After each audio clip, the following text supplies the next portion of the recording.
Hello বন্ধুরা, তো দেখো আমার চুলের অবস্থা কি হয়েছে।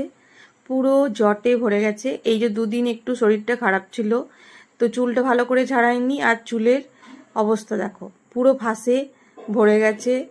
তো এই ফাঁস নিয়ে এখন আমি মায়ের কাছে যাব, মা ছাড়ার কোনো উপায় নেই। চুল নিয়ে আমার খুব জ্বালা, মানে কি বলবো, এত জট লাগে।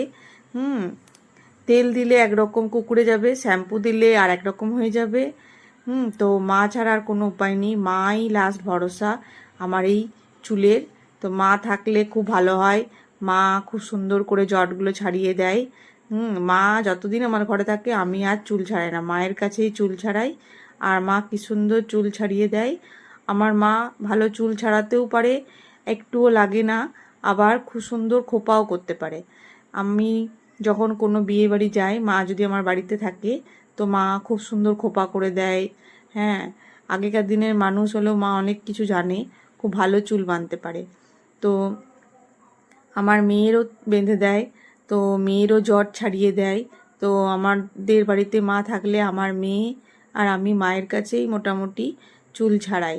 তো মা এত সুন্দর করে চুলটা ছাড়িয়ে দিল, একটুও লাগলো না। আর আমার লম্বা চুল ভালো লাগে, তাই আমি চুলটা কাটি না, না হলে আমি কেটেই দিতাম। খুব জট লাগে আমার চুলে, চুলটা একটু কোঁচকানো বলেই এত জটটা লাগে, কিন্তু তবু আমি চুল কাটবো না, আমার লম্বা চুল খুব ভালো লাগে।